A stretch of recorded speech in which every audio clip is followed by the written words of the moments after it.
Welcome to Popternative, where we dive into topical discussions from the worlds of pop culture, social media, and sports. Here is your host, Peter Remoliotis, aka PD Beats. PD Beats here from Popternative, speaking to Brendan Taylor about Season 2, Part 2 of Firefly Lane, which recently dropped on Netflix. Good to see you again, man. Thank you for coming back on the show.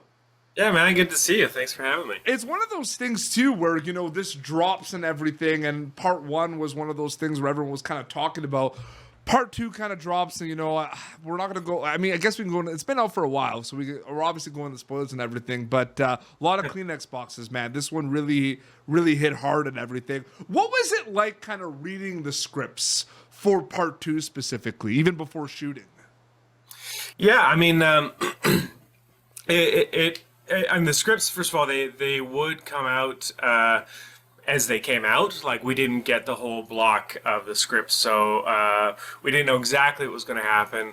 But we did have the book, keeping in mind that the book existed before this, so anyone who really wanted to know what happened eventually in the story, they could read the book.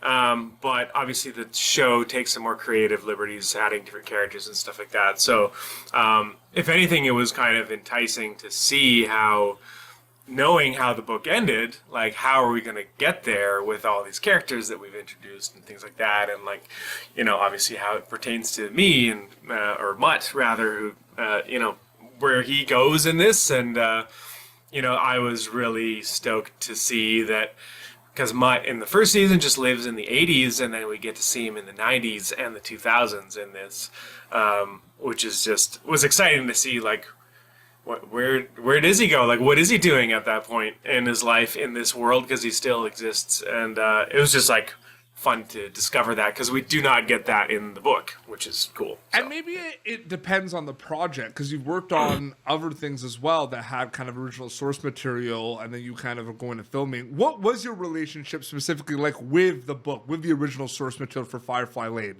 Because I feel like it depends on, like, the person and everything. A lot of people are really kind of checking out the source material and doing a lot of the research. A lot of them are kind of maybe doing not as much. Like, what was kind of your kind of relationship with the original book, kind of research wise? I'm just curious. Yeah, I mean, it's definitely for me. I mean, just sort of coming from my training of, like, you needing to know everything you can. Yeah. It's just a responsible actor's thing to do, to know everything that you can as it pertains to the story. So reading the book was way back in season 1 was like the utmost sort of priority, because you just have all of the information possible, and then the rest you either have to discuss with people and figure out what they're doing, or make it up for yourself. Yeah, like totally.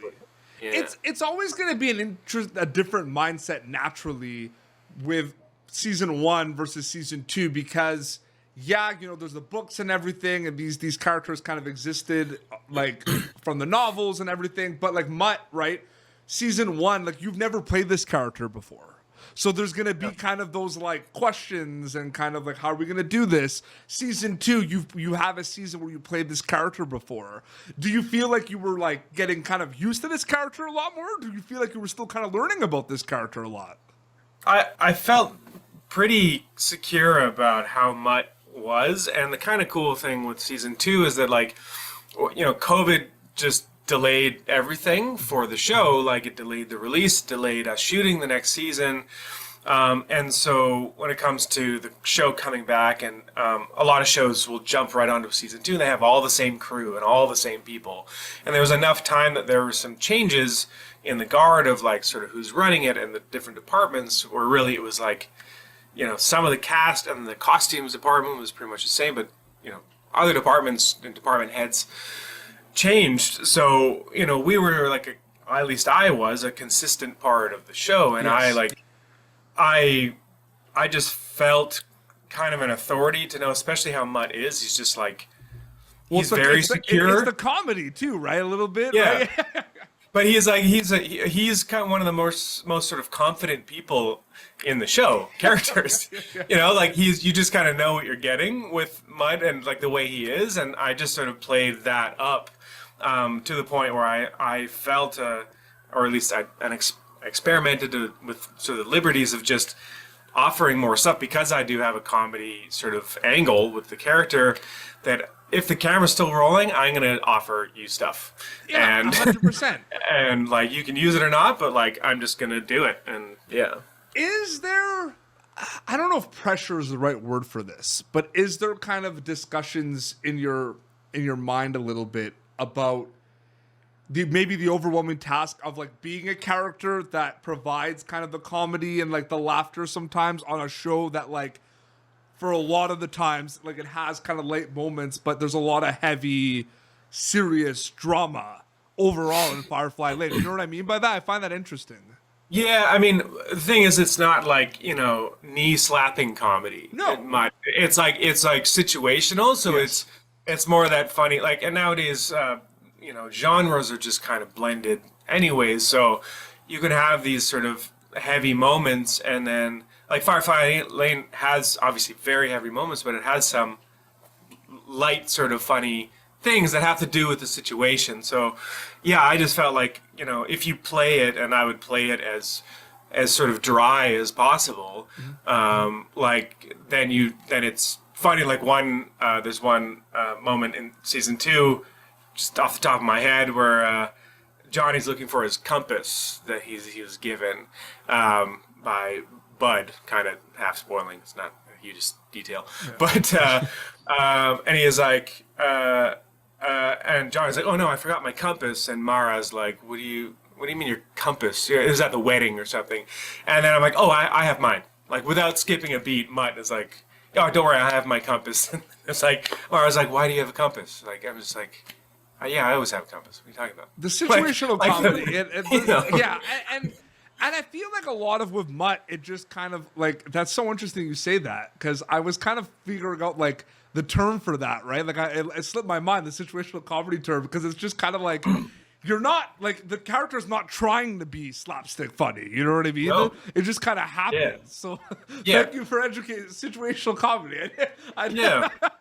Yeah, it's just more like, like the realities that if he's confident in sort of what he's doing, it's the circumstances and the writing that's funny, and not playing any kind of comedy.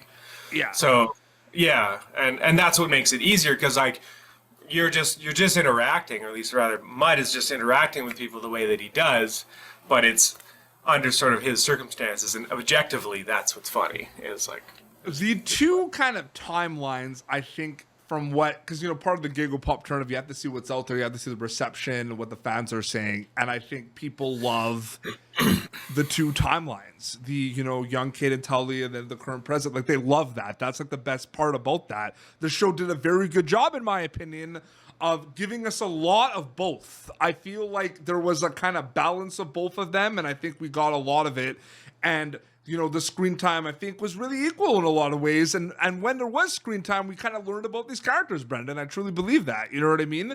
What was that like as an actor, being on a show where it does have kind of like two different cats? Does it feel sometimes like it's two shows, or does it, the way they did it really feel like one cohesive unit? I'm just curious about that.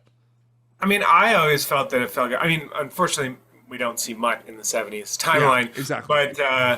But I mean, Ronan and Allie did so much heavy lifting in the show, and they're so good. And I think it's just equally as entertaining and good. It's not just about, like, well, maybe it's some really established actors, and then like, well, some other actors. Like, it's everyone is so great, and like, I watching it, I was just like, just as happy sitting and watching the 70s timeline as anything else, because like, they did so great, and I believed that they were those characters. So like, I just loved watching it through, and I thought it was pretty seamless, personally. Absolutely. No, it's really well said. I feel like, the growth of a lot of these characters was so big, especially in part 2 in the last 3 or 4 episodes. I mean, everyone's talking about the last episode being the one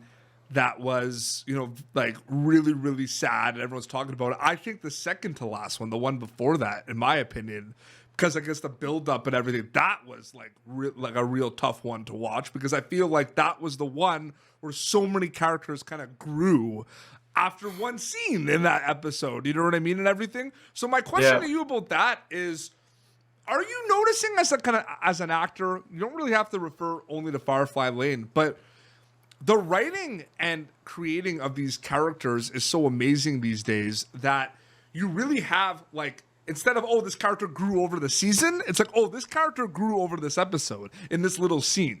Like, we saw him for 8 minutes. Next time we see him in that episode, he's grown a lot. The arc has kind of, like, really, really, really been expanded a little bit. Do you know what I mean by that at all?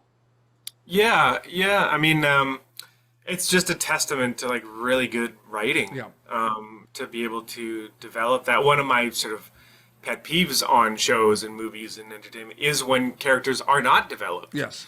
And I'm supposed to care about all of these people when I don't know, like, things happen in the show and I just, like, don't know what's happened. So to see, like, them write it, and then, like, you know, we follow it and we are invested. I mean, that's just a testament to that, and they did that so well on this. What would you say is your favorite thing about being kind of a storyteller and an actor? Because I feel like there's so many things that you love and about it, and I'm wondering if you ever kind of had this conversation with, like, your family and friends. Is there, like, one little thing specifically that you like more than the other things about kind of the craft of storytelling? I'm just curious about that. Yeah, I mean, it's a really good question. I mean, I really find people fascinating. And I think that's the biggest thing, is I love getting invested in the lives of people, fictional or not. And when you do that, you get to empathize with where these people are coming from. So if you have these characters, these people, again, fictional or not, who are really bad or have done really something evil or bad, it's like, it's never that they are doing it for the sake of being evil. It's like they're justified in what they're doing, or someone who makes a mistake, or someone who, you know, whatever their reasons, like, you get invested in, like, how they came to be. And that's what I find most, and then ultimately we can all connect on that. Like, that's the thing, is, like, we can relate. That's why these really specific stories about characters, we just, like, you think maybe, like, who's going to relate to that, and somehow we're always relating in the end to, you know, these the people. Pandemic, I feel like, really made us relate more to characters because of the self-reflection, soul-searching component of things. Because, like, for me, during the pandemic, we had so much time to do, like, self-reflection and stuff because we were at home doing nothing. And now kind of we see all these characters that are figuring things out. And I feel like they hit harder now, Brendan, after the pandemic, because they become, like, instantly more relatable, because we were doing soul searching for, like, 3 years, if you think about it. Yeah, I think that's true. I think everyone had no choice. It didn't really matter who you were to stop and self-reflect because you couldn't do anything. And I think that's why there was an appetite for more content and more other shows and things like that, and maybe people getting more invested because, like you're saying, we all spent all this time, you know, thinking about what really mattered. And that's why certain things and hobbies and things like that started to increase everywhere, because people were like, I don't want to work as much anymore. I want to go and do my hobby and spend time with people. And then also the absence of the things that mattered. If you were locked out from seeing people, you realized how much they mattered if you couldn't travel, etc. in early days and stuff like that. People hadn't seen their families for a couple of years, and, like, oh, right, that's what matters to me. It was a real time for self-reflection, and I think, speaking for myself, I really grew during those times, 100% as a person. And shows, TV in general, or any kind of scripted thing, we're seeing, you know, bigger moments of stuff. It's not just everyday life. We're seeing the development of those things. So they are, like, significant moments in these people's lives. And I think people started to maybe spot more and more as they're watching stuff. Like, oh yeah, I went through that, or whatever. So, and, you know, before it's so interesting too, because, you know, so many people are kind of seeing all these characters that are kind of self-reflecting, and the relatability is everywhere. Firefly Lane season 2 part 2 kind of drops on Netflix. I mean, you kind of knew what to expect because of season 1, but the Netflix effect of it kind of dropping in such a quick amount of time to so many different countries, I feel will never not get crazy, right? It will never not get crazy to you, right, Brendan? Yeah, no, it is. It is insane. It's crazy how like it all happened. I was in Korea. I was in Seoul, Korea when it came out this past season for a friend's wedding, and to see it on like Korean Netflix and then doing well with like all these other sort of K-dramas and stuff like that. And it just shows that people, I know in Central South America, the show is very popular as well. Like you just, I mean, have you got any messages like thank you for like about Mutt or anything like from oh yeah, fans? for sure. Yeah. I get messages from people, and it's just, it's cool to see. It's a cool feeling, right? Being like, wow, definitely like, the investment, eh?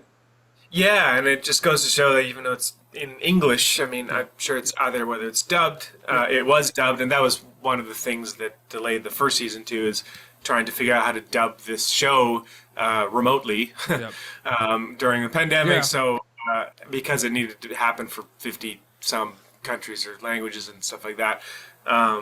But yeah, how people, you think like this story of, Pacific Northwest, the United States, and people in Brazil are relating. It's like, it's just super cool. Yeah, I mean, and it just kind of keeps, it's still kind of going, and it's still hanging up there, the show, on the top 10. Yeah. Now, a few weeks later. It's been on the top 10 for a good amount of time, and it's like, don't forget, right? Like, every week, you're also going, because of Netflix, they're pumping up so much amazing content. There's like new competition every week, right? Yeah. And you're still in the fold. Yeah, and that's really, because there's just so many shows, and they are released, and they're fantastic, and they might fall away for whatever reason, and so it's definitely cool that people are still watching and still commenting and relating it, and I'm glad it all finally came out. They did pull up the release of part 2. Yep. It was originally supposed to be in June, and I'm kind of glad that they did, because I was worried that maybe people would forget about the show. When it came, like, because originally it was going to be like 6 months or even more for the second half. So, it's definitely cool. And all episodes of Firefly Lane Season 2 Part 2 are streaming now worldwide on Netflix. A lot of people that are probably watching this interview have probably watched it once or twice, or maybe once maybe was enough, because it's super tough to watch. People online I've saw that went back and watched the last episode over and over, and it's like, oh man, like I don't, Glutton for punishment. Yeah, just getting to feel. I mean, it's just that Maggie and everyone at the show, they wrote it and adapted it in such a way, and obviously Kristen Hanna, the author, in such a great way. I do think it's such a unique story of, like, there really aren't many shows about like true platonic love between friends, especially between women, and that's what makes this so good. And like it's almost like, why haven't people thought of this before? Like the importance of French, I suppose, Friends, the actual sitcom, that was a big one, but in terms of but maybe since then, that's just like specifically about two people, and like the show's just about them and what they mean to each other. So it did that so well. 100%, yeah. And people can watch it on Netflix now worldwide. Season 2 Part 2 of Firefly Lane. Brendan, so great catching up. Thank you for coming back on the show, man. Yeah, man. Thanks for having me back. Your Instagram is pretty active, right? I think it's, if they just put Brendan Taylor, they'll find it, right? Yeah, Mr. Brendan Taylor. Mr. Brendan Taylor. And if you still have cable, you'll pop up on their TV, right? Apparently. Yes, cable, internet. From time to time, you'll see me on. It's not time to time anymore, man. I think you got like 2 or 3 messages from me in the last month, just being like, "Of course." Yeah, it's funny. I know. Awesome. Well, this has been Popternative, youtube.com/Popternative for previous episodes. Brendan Taylor, of course, plays Mutt in Firefly Lane, Season 2, Part 2 has just recently dropped on Netflix worldwide. Until next time, it's Brendan Taylor and Petey Beats signing off. Thank you for tuning in to Popternative. Make sure to check out our past episodes of Popternative on YouTube. Be sure to like Popternative on Facebook and follow us on Twitter. This has been an Autograph Communications production.